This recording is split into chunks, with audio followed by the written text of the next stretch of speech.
Welcome back to the Dos Amigos Podcast. I am Freddy He's Rodriguez. Hey, and this is Wilmer Valderrama. Very excited. Very special. Very special episode for us. Yes, indeed. We were gonna do a very refreshing new start to the show, but Freddy, respectively, has started our episode officially. Oh, yeah. So, because we're talking, man. Yes, I know it was. He's dropping the jewels, man. So I gotta get it on camera. Yeah. Well, as you know, Dos Amigos is not technically a show where it's like. It's not heavy relying on the stories of our guests. We've kind of explored so much of our lives, but in the conversation of our lives, Yes. certain individuals have popped up, and we're like, if I ever had someone on this show, it had to be this man right here. And I want to introduce Lewis House, one of the most prolific voices of inspiration in the last. What are you going to how many years now? 12 years of podcasting. 12 years of podcasting. You've launched, multiple books. How many books now? 5. 5 books. He's someone that is very important to me. We've done a pretty intensive. We've done our best with the lives that we've had to stay connected and socially connected in the energy. We absolutely have to do better to the in person, but our lives have taken so many different places, to so many different places. And I was just excited, when I was talking to Freddy about you. I just wanted to start by saying that, you started out exploring some of the greatest minds that have inspired the planet, have inspired different sectors of our worlds and interests, from sports to business to entertainment, to the spiritual world, and all that. And I was telling him many years ago that for me, the more I watched everything he did, the more I realized that the attention went from some of the amazing voices that he was carrying on his show, to what does he think? His perspective. His perspective, because he's been able to really submerge himself in so many philosophies. And, we're very big in philosophy over here, So for us, was very excited to kind of explore that and to basically, in many ways, Louis, give you your flowers, You've uplifted. You've changed so many people's lives. You've inspired so many people to shade their old selves and become better versions of themselves. And you have had your own transformative process too, And I think in the process of hearing all this wisdom, applying it to your life and understanding we're all going to make the mistakes, we're all going to have an uphill battle with certain things that, match or not match other people's journeys. It's what you take from it. So I was excited. I literally texted him 2 seconds. He says, yes, what time? And I was like, okay, fine. 5 o'clock on Monday, Nice. And I just, so first and foremost, thank you, Louis, for coming here. Absolutely. It's a very informal conversation about inspiration and things like that, but also kind of like our way to, to say thank you, I appreciate it. For the stuff that you've done for so many communities. Dos amigos y un papi gringo. Yeah. Hey. Vamos. Hey. That's the new podcast. Dos amigos y el gringo. Yes, indeed. One thing I appreciate about you, Wilmer, and hopefully we'll get to connect more, Freddie, in the future, absolutely. But even though you're so busy doing all the projects that you're doing and fatherhood, married, all these different things, unfortunately, we haven't seen each other that frequently.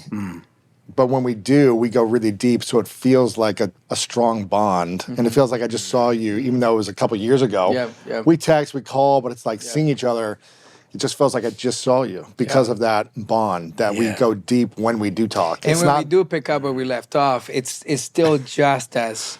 Exactly. As profound, and you really, and I don't say this often at all, and in many 15 plus episodes so far, or more, I haven't really said this, but there's very, very few individuals at the meeting have stayed with me in such a philosophical in such an insightful way. And your honesty, your energy, your way your heart is open. And we're going to explore so many of those things today in this conversation, and really understanding, the where you came from, where you were, and how you got here.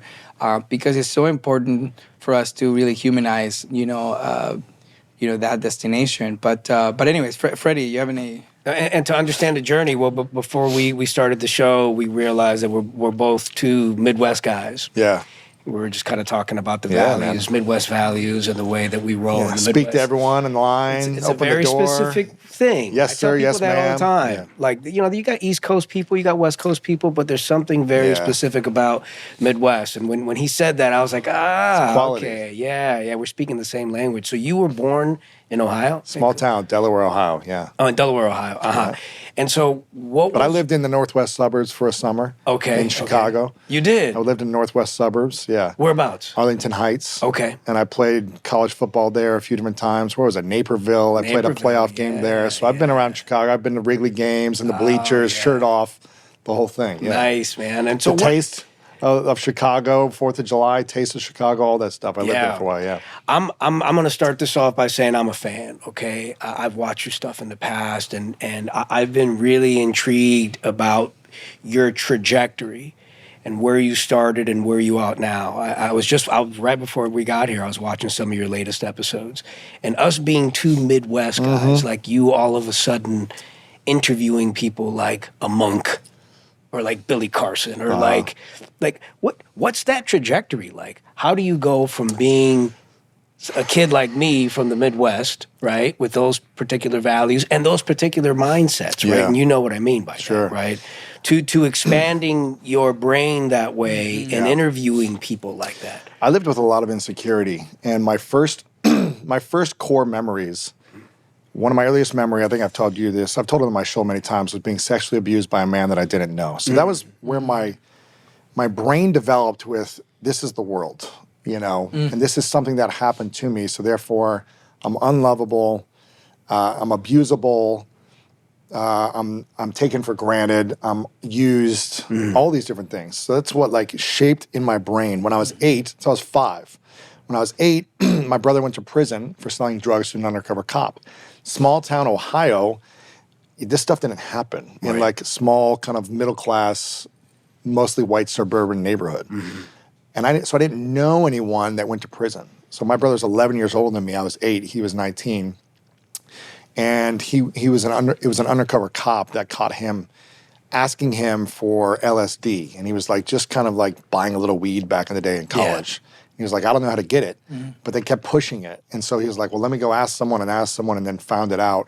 So he went to prison, sentenced 6 to 25 years because it was the war against drugs back in the early 90s. Wow. Right.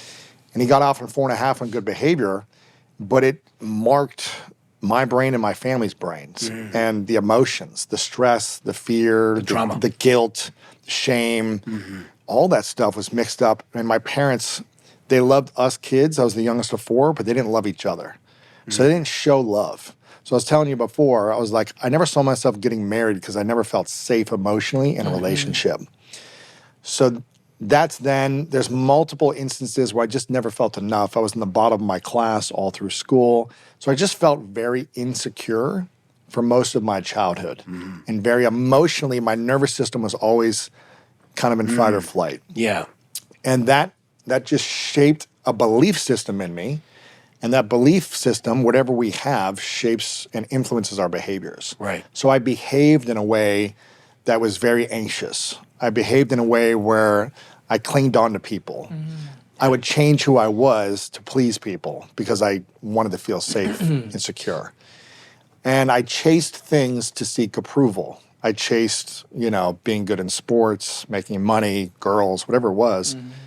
Because my belief system was, okay, you're not good enough, you're unlovable, and people take advantage of you. So my behaviors just matched my beliefs. That's what we all do. Our beliefs influence our behaviors. And our beliefs are formed on the meaning we give our memories. So the memories I had, for 25 years, I imagined myself being sexually abused in a bathroom by a guy that I didn't know. It was just kind of like a movie playing that I would just try to block and then focus on something else. But it was always coming up. And that interpretation of the event, the memory, created a sense of fear within my body. My nervous system was emotionally charged and heightened. And again, that interpretation, until I mend or heal that memory, that's going to live inside of me. And it's going to shape my beliefs, which is going to influence my behaviors, which is going to create my environment and my reality. You have stuff from childhood where if you've healed it or you haven't, it shaped you from being married to the person you're married to, from moving to LA for whatever reason you moved to LA. Yeah. And maybe it was because you had a dream, or maybe it's because you felt you needed to prove something. Either way, it shaped you getting here. And it doesn't mean it's right or wrong, good or bad. It's just that's the result of our environment. You were talking about this before we started rolling. I was like, how are all the projects going? And you were like, it's good, but... And you said, oh, I have to notice, even just saying it's good, it's not where I want it to be, but I'm reflecting that I'm just responding that it's good because I have an expectation that the amount of effort I put in should be getting me a certain type of result based on a comparison of what I've already had before, based on where I'm at in my career and how successful I am or how people perceive me. I'm just making this up. No, but it's actually very dead on, because you're right. That question triggered this friend is doing this and it looks effortless and he's everywhere. She's, you know. Well, I don't definitely, that's one thing that I feel really healthy about is I've never compared myself to somebody else's success. But to your point is I am comparing the success based on the image of what I feel that would be. And I think for entrepreneurs and people with ambition is very hard to ever feel we got there, right? And I think so when you ask the question, one of the things, to your point, and very, very intuitive, by the way, that's Louis House here for everybody. If you're tuning in right now, it's the ability to say, okay, if I'm gonna be honest, I'm not gonna give someone that I respect and admire and love so much, the answer is like, everything's doing really good, really great. How are you? Crushing it. I'm just going to be like, it's good, you know? There is just a couple of imbalances, right? And I have to recognize those imbalances in order for me to be more efficient about the next go around, right? Yeah, exactly. And so that's why, and to your point, it does bring up things from the past. Like, where have I felt that I have not done enough? And now I'm doing all of it and more. And it's still not enough. And it's still not enough, right? So, But is bringing up those negative imbalances, is that projecting bad energy?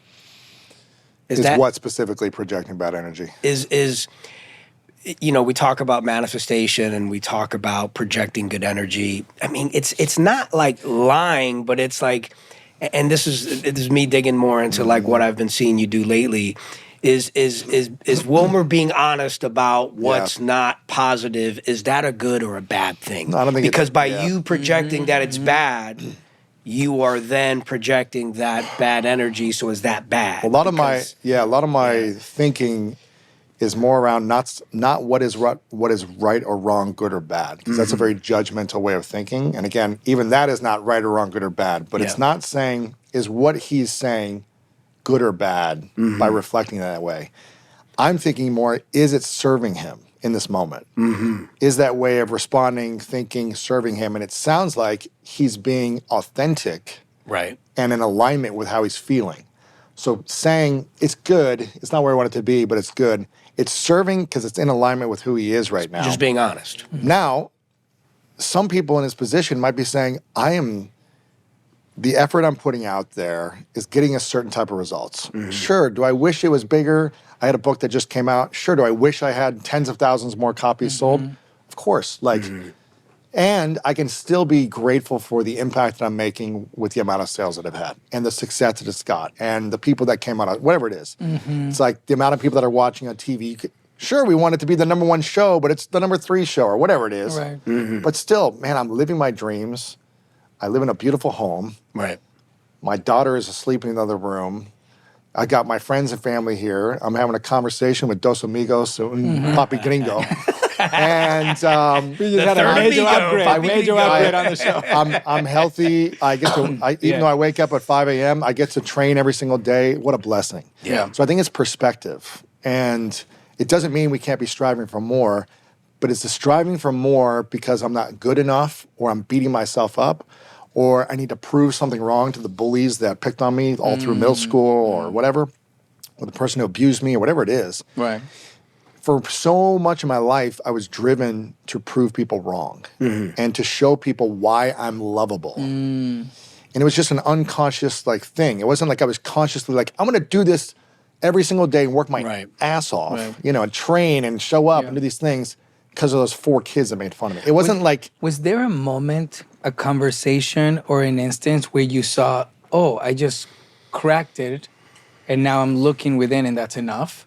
Like, is there, you know, especially you're saying, like, I'm seeking approval, I'm seeking, you know, I'm going, in my mind, I'm still going against the bullies. Like, is there a moment that cracked the ice, and you were like, oh, I think I can follow that crack? Yeah, because you're saying it's unconscious. So when does it become conscious? When do you go, oh man, I'm a I don't know, is people pleaser the right terminology? yes, or like 100% people pleaser. Yeah.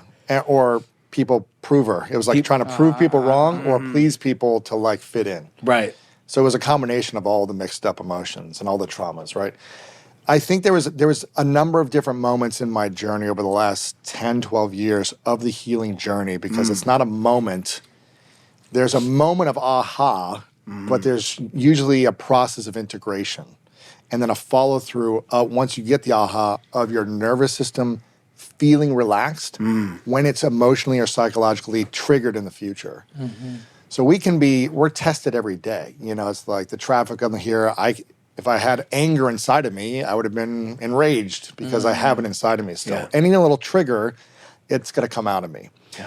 But it's peaceful, and I know I'm coming to see him, so I'm not upset about it. There was a moment 4 years ago where I was going through a challenging time in a breakup, where I was in a relationship trying to figure out how to navigate it. Yeah. Trying to figure out how to make it work, and it wasn't working for like a year, year and a half.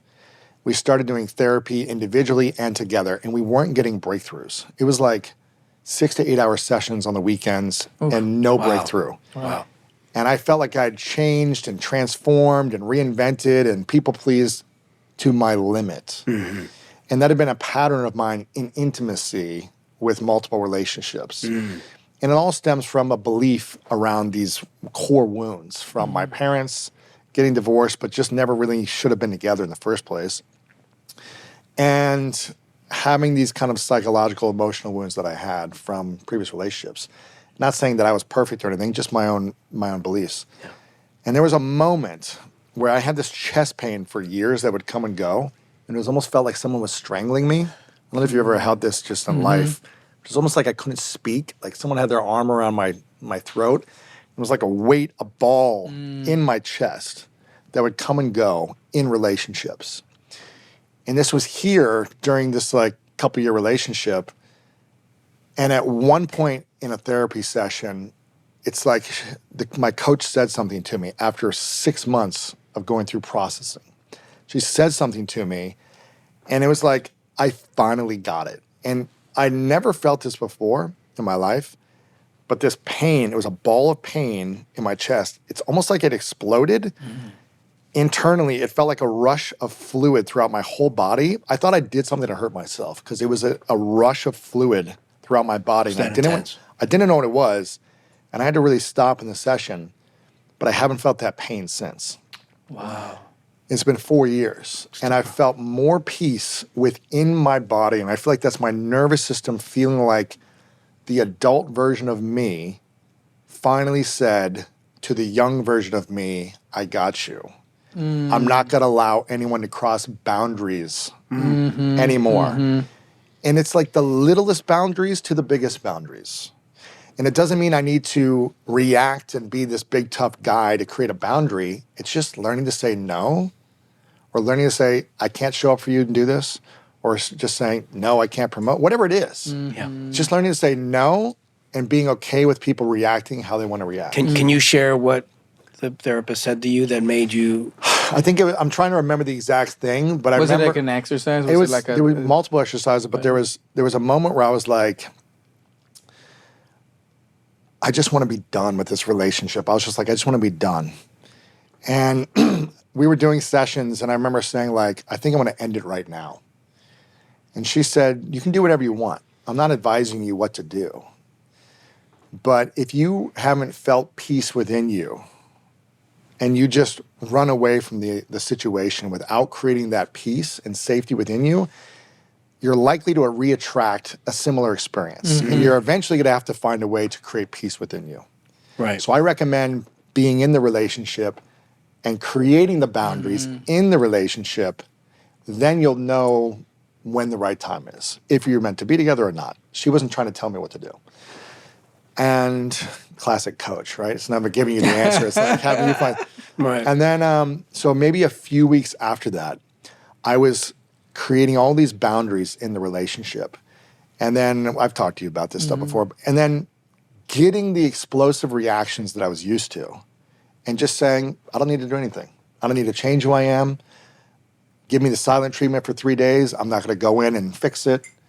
I'm going to create my space and say, I'm here to talk when you're ready to talk. All these different things. Yeah. Like I was creating these boundaries for the next few weeks to where I was like, oh, I'm okay even if this person doesn't love me because I'm learning to love myself. And intimacy was a challenging thing for me just because I didn't have the model or the tools on how to do that because my belief system was shaped in a way that was very like just unstable, wasn't in alignment.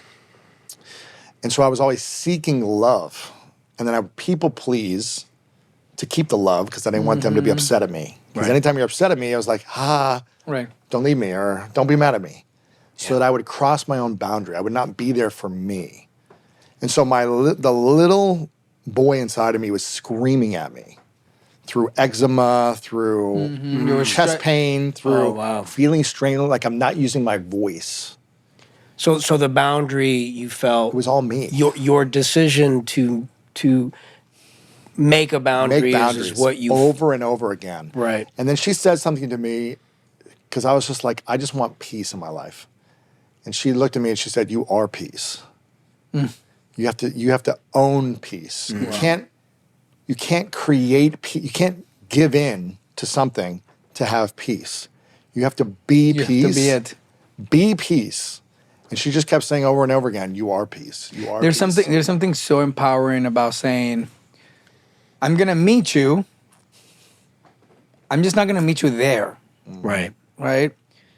Most oftentimes we shake the inability for us to act within our strengths. And when we perform or try to make reason within our weaknesses, that's where you open the door for control. Yes. Somebody can really control those emotions because they know they can get you up in that frequency, right? So in many friendships in the past, you could tell that certain friendships of mine in the past, they wanted me to meet them here. Yeah. They wanted to bring me up to this level of frequency in which, frankly, I didn't feel effective. I didn't feel strong. I didn't have clarity, right? So so whatever would come out of my mouth just could not solve it. Or could not enhance it or make it feel better. So what you're saying makes so much sense and it tracks so much with what we're talking about. Because in order for us to achieve, build, or create, or just find that peace within us, Yes. you have to really understand where do you stand in strength and cultivate that, because that's where you can tell that little boy, hey, I got we you. got you. So it was the first time where I felt like the adult was in the room, which was me. Like I showed up as my adult self within my own body. And I said, I got you, whether this girl likes me or not, whether she gives me the silent treatment or not, whether we're together or not, like, you're good. And I never knew I was going to be good with just me. So it was a lot of just healing the kind of wounded parts of me that never got healed. You break your arm and you never heal it, it's going to hurt every time you touch it. Yeah. It's going to, the wind blows, it's going to hurt your arm. It's like, imagine the emotional and psychological wounds that we have, especially like, immigrants have even stronger wounds of just like, I need to prove, I need to accelerate, I need to like do it for my parents, I need to get all these things. There's like even deeper levels for immigrants. What's crazy than you guys by experience. the way, for what's crazy for immigrants is that there may be not even a point in their lifetime where they can sit with their wounds and say, I'm going to heal them. You don't have the time. You don't have the time. Bro, you don't have the time. Or You don't have maybe- you don't or have the maybe- tools. You Dude, don't you don't have have any the of Or stuff, maybe not even understand the concept No, you of don't think about healing. it. Because your parents not even talking about that. No. Never talked about it. I didn't even understand the concept of healing just in the last like 2-3 years. Like when did you, as we revert back to like the Midwest and us, right? Like at what point did you go, healing is like a thing, right? Well, it wasn't until I moved out here. And I have to like heal these wounds in order for me to grow and to It wasn't until I moved out here, but really it wasn't until I had breakdown after breakdown after breakdown in my life about 12 years ago. And a relationship was going bad, a business partnership was going bad, and I was living in West Hollywood, and I was playing basketball a lot in the mean streets of West Hollywood, and I just started getting dunking on him. I just started getting in fights all the time, like pick up basketball. But this is like essentially in Beverly Hills. It's not like we're in freaking Compton or something. It's like we're. Do you think that in those moments you were trying to release something, you didn't know what I you had were so trying? much anger inside of me, and here's an analogy I've been talking about lately. Have you guys ever heard of someone named Wayne Dyer? Have you ever heard of this guy? He's written a lot of books. He's since passed, but he used to be a big like spiritual personal development guy. And he has sold a ton of books, all these things. Me and Martha watch a lot of his content now, but he passed away, I think, 7 years ago. Anyways, he used to give a speech with a great analogy. And when he would go on stage, he would take an orange out with him on stage. And he'd say, look at this orange. When you squeeze this orange, what type of juice comes out of an orange? And he'd ask people, Orange juice. Orange juice. So if you squeeze this orange, Freddie, does apple juice come out? Right. Does it? Does No, apple juice come out of an orange? Right. It doesn't. Does grape juice come out of it? No. No. Does watermelon juice come out of an orange? No, it doesn't. No. Orange juice does because that's what's inside. Yeah. And so when we as humans are applied pressure in life, when there's an audition and we've got to get ready for, we get it or we don't get it. When there's someone calling me names, when there's traffic and someone cuts us off, whatever comes out of us is what's inside of us. So if there's anger and resentment and jealousy and frustration, when I'm applied pressure, that emotion is going to come out of me. Right. If I'm filled with peace and love and harmony and alignment because I've done the healing work, then if I get the audition, I don't get the audition, I have a huge success, the show's number one, it's a bombs. Sure, maybe I'm a little sad or just, it's not bypassing my emotions, but anger is not inside of me if I've healed more. And okay, I have a little disappointment, but then I'm like, you know what? Did I give my best? Did I show up my best today? That's what's inside of me, that's what should come out. Yeah. So what I got in all these relationships and fights, and I would just get triggered so easily. Now, I had a lot of love and joy inside of me as well. So when good things happen, I was like the passion guy, fun guy. But you trigger that broken arm, that wound inside of me, boom, you hit that button. It's like, let's go, I'll defend myself. And that came from feeling abused and taken advantage of and all that stuff. Needing to like defend myself. So at some point you said, I want to explore more, right? Yes. And how was School for Greatness? Because you've built an empire out of the search for greatness. How did that idea come to you? It started because I was broken during this time. And I was like, I need answers. Let me go find the smartest people I know and start having these conversations. And I was already having these conversations, and these kind of mentors or coaches were helping me. And I was just like, people need to hear this. And did you feel like there was a correlation between what they were all saying? Yeah, I mean, in the early days, I was more still driven by like, how do I be successful? How do I be number one? How do you be the best? It was like learning from champions of sport or industry on like getting to the top. Right. So I was still driven to like be number one. But then I was like, oh, being number one doesn't mean you're going to be happy. Right. Look at Wilmer. I'm just kidding. Just kidding, you know? Point taken. Oh, man. Point taken. Oh, Pobrecito, right? He's all, oh, man, I have every movie and Netflix and documentary and podcast and hit TV show, and it's just, it's going okay. Poor me. No, I'm just kidding. Yeah, it's very good. No, so it was a journey of like, let me learn about how to first be the best I can be to destroy people. That was like the initial thought. Interesting. Destroy people. Wow. I mean, like, be the best in my industry and be number one and be looked at as like cool or whatever it was. And you mean in competition of with the course. rest? Oh, not like Not destroy not them. hurt people. Like, how can I be, Metaphorical destruction. how can everyone talk about me all the time? How can everyone make me look good? You know, because I was wounded. I came from a place of not having friends, being in the bottom of my class, being picked on, picked last, sexually abused, all these things, to, okay, I'm going to prove people wrong. Let me become the best version of me to prove people wrong and run away from the pain. So I didn't face the pain for 25 years. So I was building a version of me to run away from pain, run away from bullying, sexual abuse, sadness, whatever it might be. And you can only run for so long until it catches up to you. Yeah. You can only chase success for so long. That thing is going to keep coming out. There's a storm that's just trailing you. And I felt the storm constantly like just touching the back of my neck. And then the storm hit and it broke in every relationship in my life at one point. And that's where I was like, I'm the common denominator of all of these relationships and moments in life where I'm reacting. I can't blame everyone else anymore. I'm realizing it's me now. And that was a reflection moment where I said, let me do some work. Do you think it was also a combination of the comfort you had in certain personalities? Or did you really take all the blame yourself? Like, because there's a pattern, right? We all have patterns. And I think you have to, one, appreciate that there is something you got to fix or, restructure.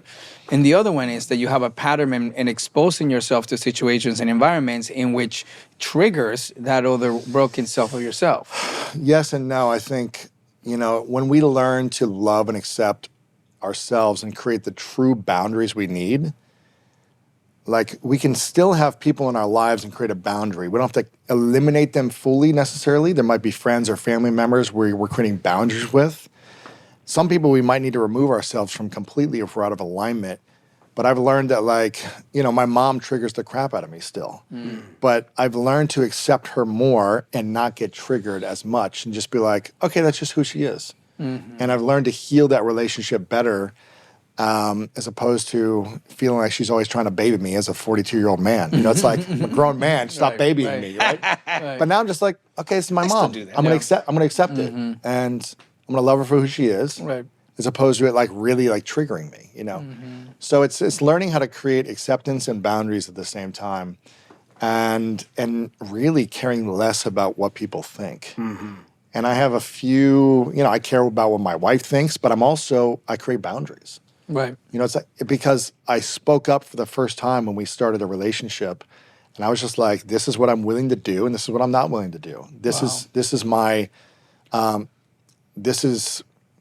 was like, no surprises. Yeah, I was like, this is everything about me. Yeah. And here's what I believe my role should be in this relationship. And I'm going to step in 100% into this role. I'm not going 50% over here, 50 here. I'm going to be 100% this. And this is what I can agree to. Now, I don't think I would have, if I got married in my 20s, there's no way I'd have stayed married.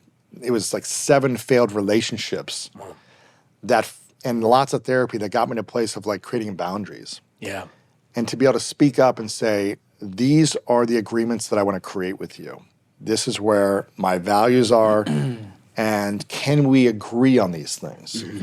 Those agreements, in my mind, create alignment where we both have an expectation based on shared values and alignment.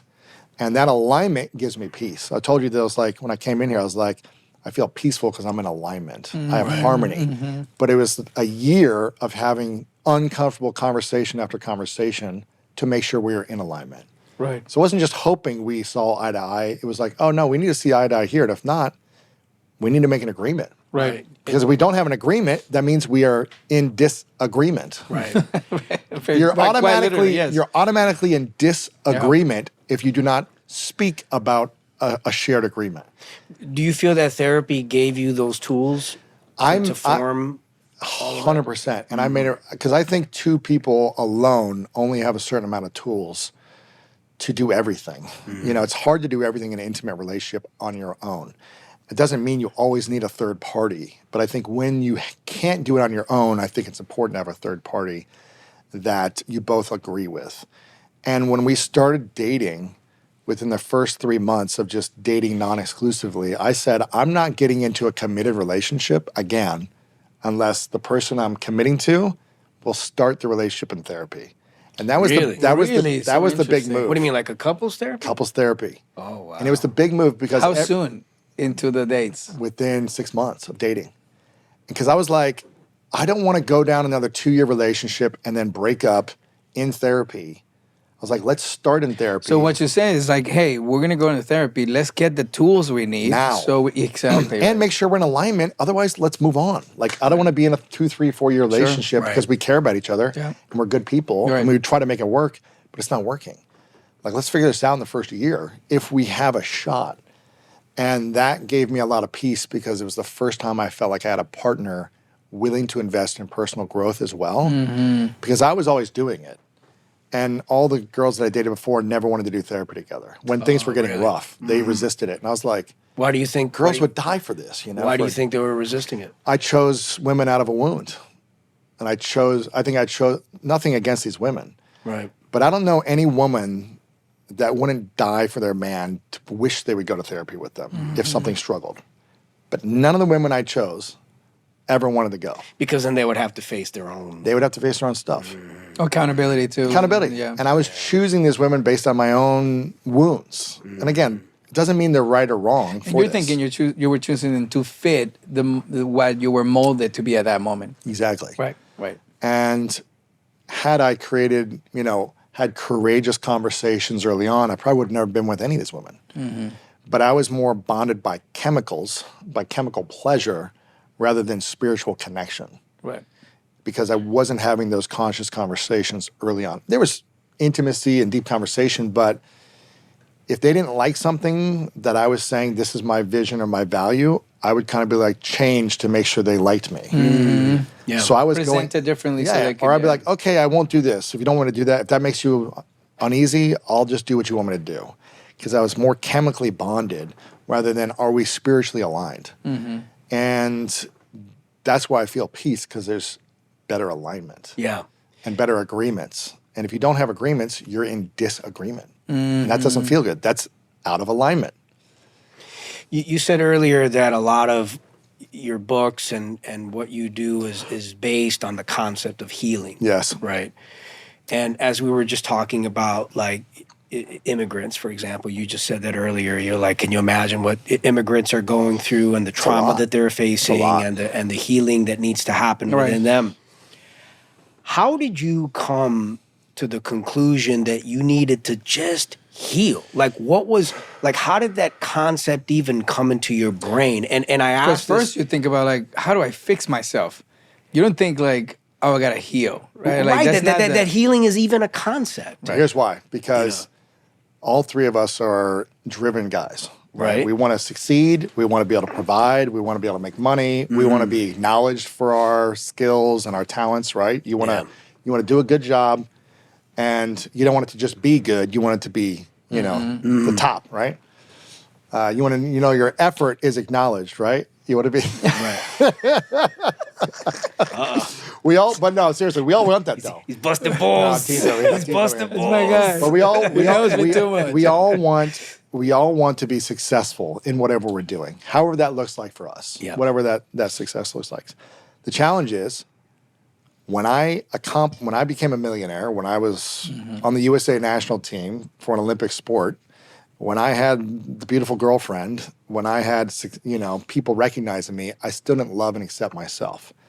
So I was chasing the success, the money, the rewards, the awards to feel good. And I still wasn't feeling good. Momentarily, I was like, okay, like that feels good. They're acknowledging me or whatever. I have money.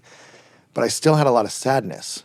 So I was like, what's the point of making this money or succeeding or being on magazine covers if I don't feel whole? And so for me, as I was studying greatness from all these individuals and studying how to manifest and how to create the life we want, I was realizing that without feeling whole, all the success is nice, but it doesn't fulfill me because I am still not whole. So what is the point of the success or the awards or the girl, whatever, if it still does not fulfill me? And if you're not fulfilled, then you cannot enjoy those achievements. Because then you're still like, I need more. Right. I have this much money. It's not making me feel good. Let me go for more. I still feel like I'm in scarcity. And scarcity comes from a lack of wholeness, out of alignment. We live in an emotional scarcity. Our nervous system feels disaligned. Right. And so we feel stressed, anxious, not enough. I need to be doing more.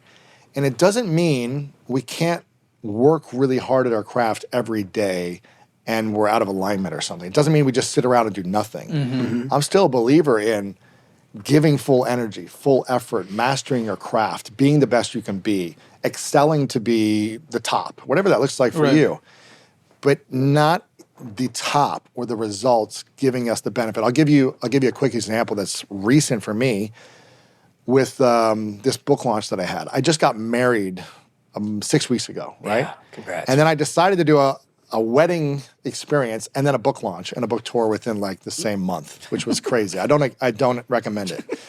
And I remember thinking to myself during the book launch and the tour, I was like, I don't know if I'm going to hit the New York Times bestseller list. As an author, that's kind of like the mark of success, right? And I'd been on it twice before with other books, but I was like, did I do enough? Did I do enough marketing? Do I do enough touring? Did I do enough press? All these different things. And I was literally at the place where I was just like, I did enough for me to make an impact on people, and I did the best I could with the season of life I'm at, and it's not worth getting sick over, gaining weight over, feeling exhausted. It's not worth that for some list. And I was like, I'm at peace even if it happens or not. And if you hit the list in 2 books before and then you don't hit it again, normally I'd be like, I need to do it because how's it gonna look? What if no one shows up? Or what if no one comes to my tour? What if I'm not on the list and I have to promote, I didn't make it? What's it gonna make me feel? But I was at so much peace, like the day of the list coming out, I was like, I don't actually think it's gonna happen and I'm okay with it. Right. And it happened and I was like, that's cool too. And I was like, the awards are nice, but making an impact and doing something that I feel is meaningful for me, like I grew in the process of creating this art for me. Right. And that is the real win at this level. Yeah. So the whole key to manifesting what you want, the whole key to having the ultimate success is creating a sense of wholeness and alignment within you first. Not needing the thing to fulfill me and feeling better about me, but feeling good about me because I'm in the act. And you guys have probably heard this a million times. It's like, it's the daily pursuit, not the results that should bring us joy. Now, the success is always a nice bonus. Right. The list, the #1 show, the money is a great bonus because it's a sense of acknowledgement in your industry. But as you guys know, like this, I'm adjacent to the entertainment world. I'm like in it, but not really. It's like there's got to be a lot of pressure for actors and producers and writers of like, but it's so subjective and it's like a little committee. It really is subjective, yeah. And same thing with the New York Times list. It's a committee of people. I don't know who they are. Who knows how they actually decide? Yeah, and it's a weird numbers game in a certain amount of time. Exactly. It's not even like the life of the book. It's not just like that week. Yeah, that week. You're like, well, what if like the press was delayed? Exactly. Or what if like that article didn't go wide? You know, like there's so much stuff that really plays a factor in with how you're performing that week anyways, you know. A lot of stuff was coming up as you were bringing up. And speaking of your book, I want to actually talk a bit about your book because I know it definitely wasn't easy for me to make a book. And I will say these guys had multiples. Yeah. What I really want to do is really break down what this book really means. That's right. You know, this is part 1 of the 2-part conversation with my brother Louis House. So this is part 1. See you guys at part 2. This is Dos Amigos and Wilmer Valderrama. I'm Freddy Rodriguez. And I'll see you in the next one.